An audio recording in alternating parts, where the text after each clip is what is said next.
Guys, this is Syed Mohammad Nasir. Hello, I am Syed Mohammad Kashif Zaidi. और आज हम एक हॉट टॉपिक जो चल रहा है उस पर ही बात करते हैं। ईरान, इसराइल और यूएस के बीच जो ये कॉन्फ्लिक्ट, मतलब इसराइल और यूएस एक तरफ है और मतलब ईरान एक एक तरफ रॉ से टॉक होने कॉन्फ्लिक्ट वाली रॉ है। टॉक है ये। एज एक हमारा ओपिनियन। और साथ साथ हम मतलब न्यूज़ कवर भी करेंगे कि कोई अगर ब्रेकिंग न्यूज़ आती है तो हम उसको फौरन हाँ, हम उसको लोग बताने आपको की कोशिश अपडेट्स भी देते करेंगे। रहेंगे फॉरन। जी हाँ। तो मैं स्टार्ट करना चाह रहा हूँ कि इंडियन मीडिया का क्या स्टैंड है काशिफ। जैसे आप जर्नलिस्ट के स्टूडेंट हो, तो मुझे बिल्कुल समझ नहीं आ रहा है कि इंडियन मीडिया क्या चाह रही है, क्या बोल रही है, बिल्कुल स्टैंड नहीं ले रही है।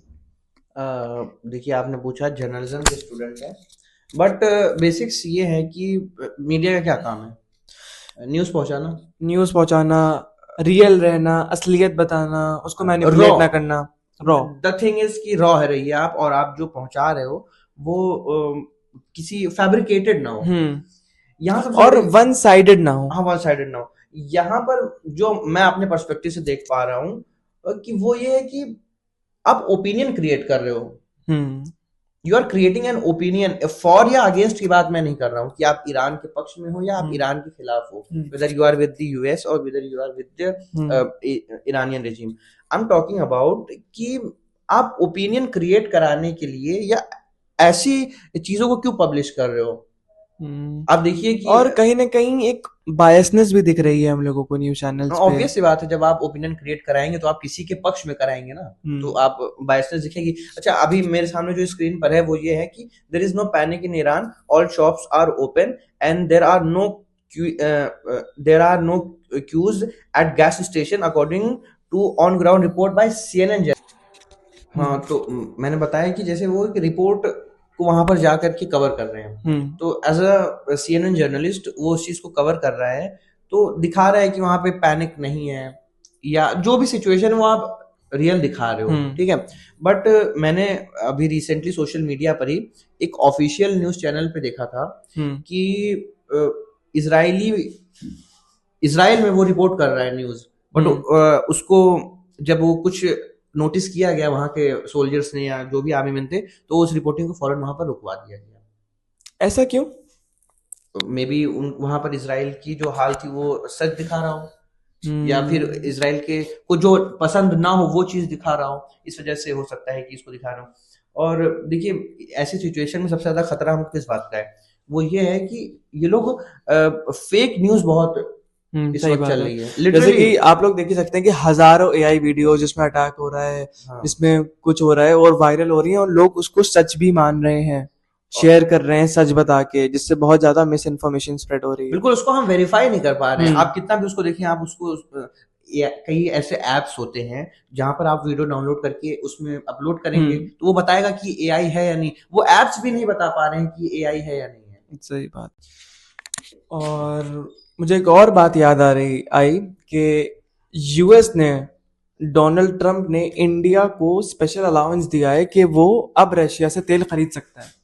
तो वो भी 30 दिन के लिए। वो भी सिर्फ हाँ। 30 दिन के लिए। हाँ, तो 30 डेज क्या के लिए कराया था। इंडिया एक पपेट बन गया है डोनाल्ड ट्रंप का और यूएसए का? अब मैं पपेट नहीं कहूंगा, I mean I will not use the word puppet, but the fact is, America कौन है? Who are you to decide कि हम किससे तेल खरीदेंगे या नहीं खरीदेंगे? भाई, सबसे बड़ी बात यह है कि आपने मिडिल ईस्ट में ऐसी कॉन्फ्लिक्ट क्रिएट ही कर दिया है कि जो तेल से और एनर्जी पावर से जुड़ी हुई हो। उससे पहले आपने वेनेजुएला में उसके प्रेसिडेंट को कैप्चर कर लिया और वहां की एनर्जी और फ्यूल और क्रूड ऑयल को आपने कैप्चर कर लिया। आपका मेन मकसद ही यही है कि आप यहाँ पर इकोनॉमिक इम्बैलेंस क्रिएट करिए, इकोनॉमिक इंस्टेबिलिटी क्रिएट करिए। उसके बाद आपको जब दुनिया में तेल की और पावर की जरूरत हो तो उसको आप प्रोवाइड करिए, सही बात है, ताकि आपकी इकोनॉमी को ताकि फायदा हो, आपकी इकोनॉमिक आप ग्रोथ हो सुपर सके। पावर बनो। और फिर उसके बाद आप वॉर भी कराइए ताकि आप हथियार भी बेच सकिए। सही बात है। आप मतलब आप सोच सकते हैं कि अमेरिका जैसा देश जो अपने आप को दुनिया का तुर्रम खां समझता है या बादशाह समझता है, वो ऐसी हरकत कर रहा है।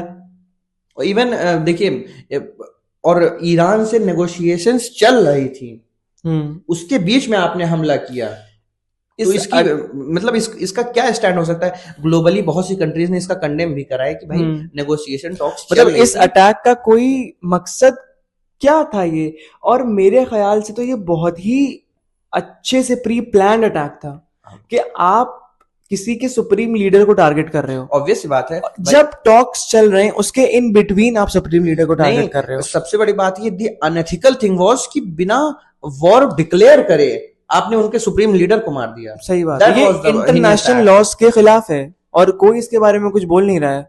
नहीं, लोग बोल रहे हैं, ऐसा नहीं है। स्पेन ने इसके खिलाफ बोला है। हम्म। इवन कल यूनाइटेड किंगडम के प्राइम मिनिस्टर कीर स्टामर हैं, उन्होंने भी बोला है कि भाई हम ऐसी चीज को नहीं सपोर्ट कर सकते। ऑस्ट्रेलिया है और अलग अलग देश है, अपनी अपनी राय रखी है उन्होंने। इवन कल ईरान ने भी मतलब कहा कि हमारे हिंदुस्तान से बहुत अच्छे टाइज हैं और इतनी जल्दी नहीं खत्म हो सकते वो। ईरान ने ये ऑफिशियली, उनके जो सुप्रीम लीडर के रिप्रेजेंटेटिव इन दिल्ली हैं, उन्होंने ये बात बोली है। तो दैट इज अ थिंग कि जियोपॉलिटिकली ऐसे वर्क नहीं करती जैसे आप सोशल मीडिया।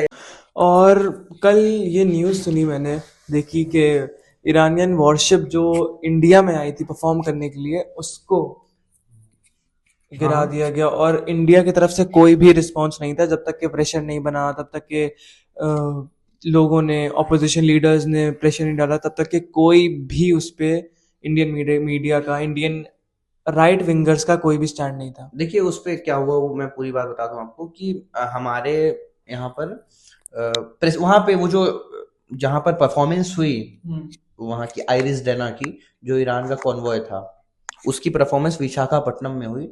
विशाखापट्टनम एक कोस्टल एरिया है हमारे ईस्टर्न इंडिया में। वहां पर आप समझिए, फिर वो वहां परफॉर्मेंस करके लौट रहा था और वो जो शिप था वो नॉन आर्म था, मतलब हथियार वहां उस शिप में बिल्कुल ना के बराबर थे। भाई आप परफॉर्मेंस करने आए हो, या परफॉर्मेंस नहीं कह सकते, एक कह सकते हैं परेड करने आए हो, जो भी करने आए, तो आप हथियार क्यों लाओगे? बेसिक से उनके पास जो खाने के सामान थे, उस जहाज को अमेरिका ने डुबो कर मार दिया, जिसमें 80 से 100 के लोगों के बीच में, यानी 80 to 100 लोगों की डेथ हो गई।